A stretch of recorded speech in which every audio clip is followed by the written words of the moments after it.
Hello, welcome to Family Therapy Podcast. My name is George Chacha.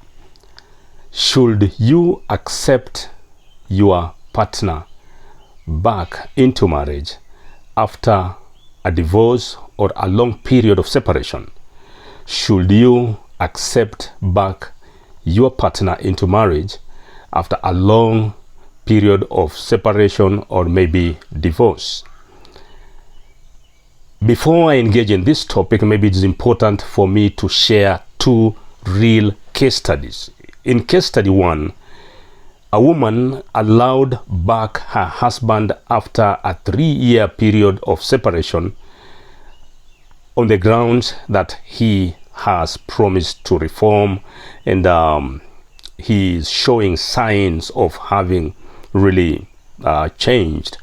And just 6 months into kind of a new relationship, the man caused devastating effects in this family to the extent of causing serious mental health in one of the children.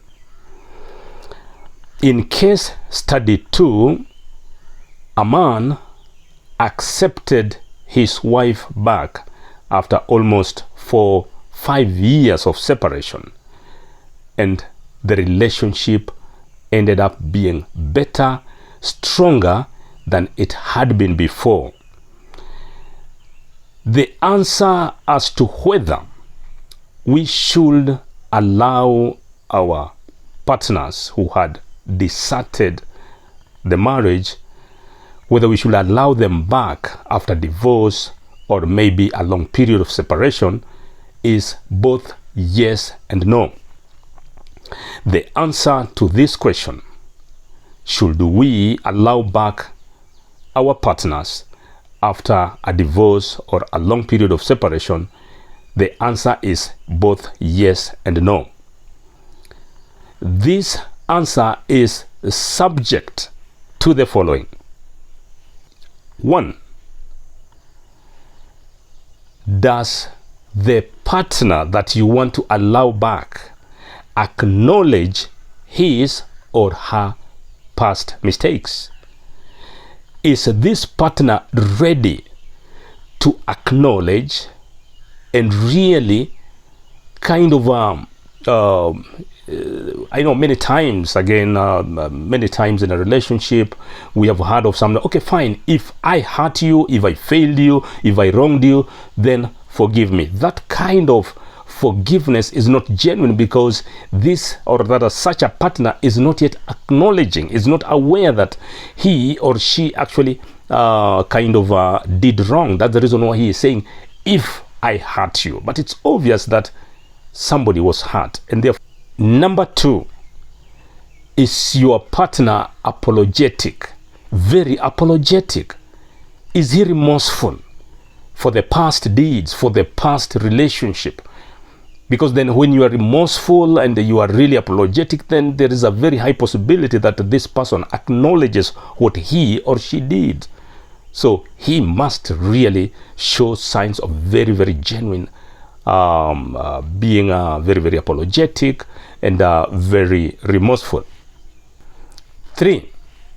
Has your partner made new vows, promises that define the mode through which he or she is going to relate with you? Because this is actually starting all over, and therefore it is very important for the two of you to kind of come up with modus operandi, how you are going to relate. Maybe in the past relationship there was no dialogue. Maybe in the past relationship there was no communication. There was that act of just living together under that same roof.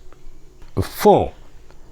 Is your partner ready to embrace, internalize, and observe dialogue and communication as the pillars to holding this relationship together? Because in many marriages, again, the aspect of dialogue is completely broken to the extent that people just relate on a daily basis. They relate on the basics, and therefore does your partner, or rather is your partner, ready to embrace that act of dialogue? If the answers to all the 4 questions above is yes, allow your partner back. Start all over. In life, there will always be a second chance. But if by any chance the answers to the 4 questions above is no, please run away. Keep off, or keep your partner as far away from you as possible. Of course, without being enemies. Or even if just one of the 4 could be a no, that is a red flag and a possible kind of interpretation that this marriage could still be headed back to the rocks. The reason of you asking this question is that if you allow your partner back when the answers to those questions is no, chances of your partner coming back with ulterior motive are very high. Either he or she is coming because it's very cold out there, or he or she is coming to finish the destruction that he or she may have left hanging. Otherwise, thank you for watching this episode. I encourage you to click the like button, click the bell, click the subscribe button, and let's keep this dialogue moving. Otherwise, thank you. See you next time.